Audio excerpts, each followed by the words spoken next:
Hello everybody, welcome back to this channel. In this video, we are going to start with our new exercise, that is exercise 5.3.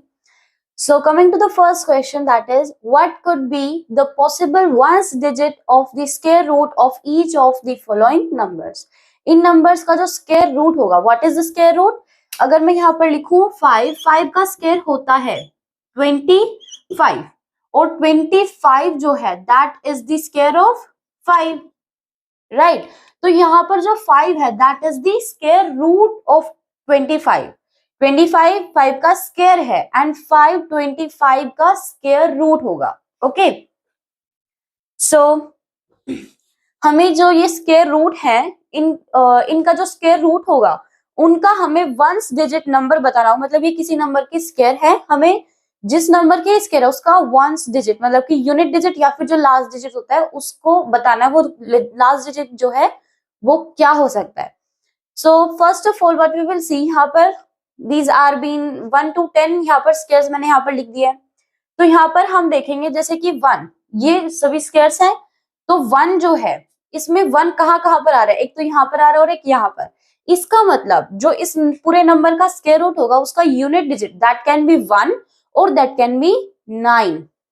ठीक है, क्योंकि 1 जो unit digit है ये 1 यहाँ पर भी है और यहाँ पर भी, और इसका स्क्वायर रूट क्या है 9 एंड हियर 1. ठीक है, सो यहाँ पर क्या हो सकता है 1 और 9. नेक्स्ट लास्ट डिजिट हमारा है 6.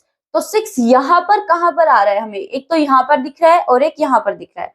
सो दैट इज 4 and 6. सो 4 और 6. Next we have is 998001. अब यहाँ पर अगेन 1 है तो हो जाएगा हमारा 1 और 9 and the last one is 6576666025. सो 5 यहाँ पर हमें दिख रहा है हियर एंड नोवेयर एल्स. तो यहाँ पर 5 ओनली 5. ठीक है, so this was the first question. Now let's come to the next question.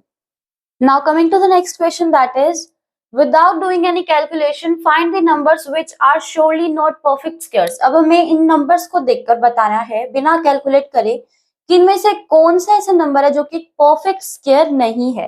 तो ये हम कैसे फाइंड करेंगे, हम देखने वाले हैं 1 to 10 के स्क्वायर्स को. उनके स्क्वायर्स का लास्ट डिजिट जो होगा, अगर उनके लास्ट डिजिट जैसे कि यहाँ पर 1 है, यहाँ पर एक बार लिख लेते हैं 1 4 9 6 5. Then 6 is repeating, 9 is repeating, 4 is repeating, 1 is repeating and at the last even number of zeros. ठीक है, अगर इन नंबर्स के अलावा कोई और नंबर है किसी नंबर के एंड में तो वो किसी का परफेक्ट स्क्वायर नहीं होगा. सिर्फ अगर ये नंबर्स होंगे तभी वो एक परफेक्ट स्क्वायर होगा. तो यहाँ पर 3 तो ये नहीं है, नॉट परफेक्ट स्क्वायर. यहाँ पर ये क्यों नहीं, क्योंकि यहाँ पर 3 नहीं है. अगर यहाँ पर 3 होता तो ये भी हो जाता परफेक्ट स्क्वायर. यहाँ पर 7 है, 7 यहाँ पर नहीं है, so this is not a perfect square. Then we have 8 यहाँ पर नहीं है, so this is also not a perfect square. At the last we have 1, so यहाँ पर 1 भी है, so this is a perfect square. Yes, it's a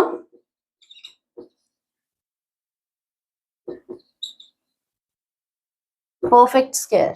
Okay, so this was the second question. Now let's come to the next question.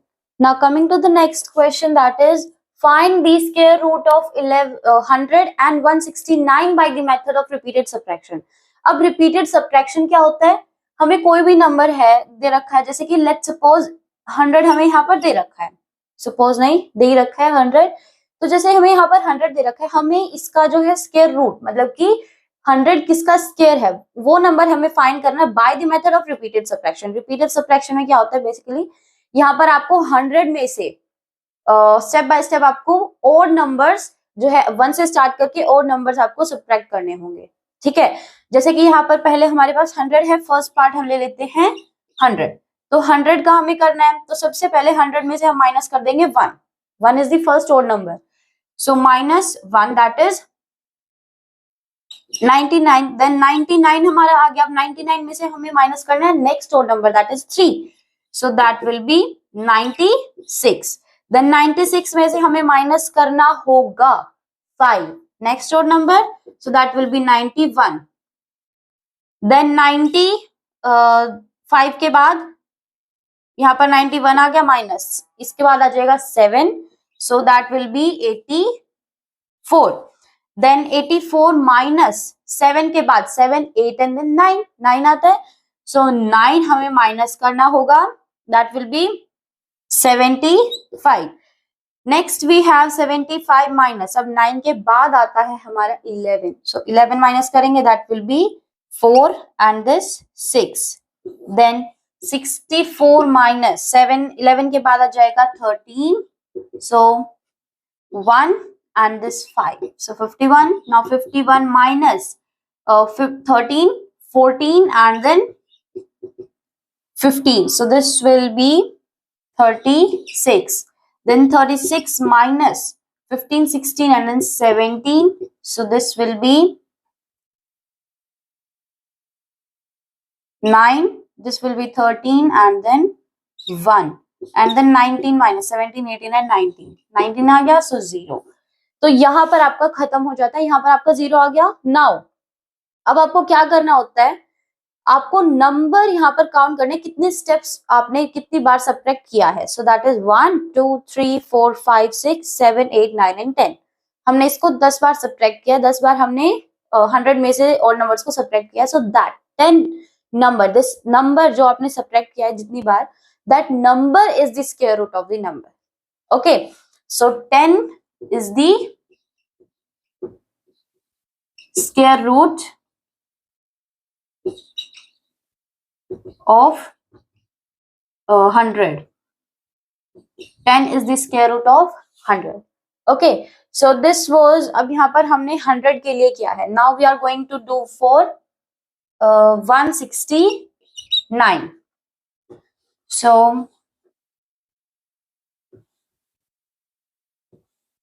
Same रहेगा, हमारा सब कुछ same रहेगा, only and only we are this, यहां से हम यहाँ पर जो हम नंबर लिखेंगे वो चेंज हो जाएंगे, बाकी और नंबर तो सेम ही रहने वाला है ना. Okay, now 169 minus 1, that is 168. 168 minus 3, that is 165. 165 minus 5, 160. 160 minus 7, that will be 153. Then 153 minus 9, that is 144. Now 144 minus 11, that is 133. 133 minus 13, that is 0. This 2 and 1. So 120 minus 15, that is 5. And this 0 and 1. Then 105 minus 17, that is this 8 and 8. Now 88 minus 19 will be, ये हो जाएगा 9 and this will be 7 and 1, that will be 6. Now 69 minus 19 के अगला वाला odd number हो जाएगा 21, this will be 8, this will be 4. 48 minus 23, 5 and this 2. Then 25 minus next odd number is 25, so that will be 0. Now how many steps we have done? 1 2 3 4 5 6 7 8 9 10 11 12 and 13. So 13 is square root of 169. Okay, so this was the third question. Now let's come to the next question.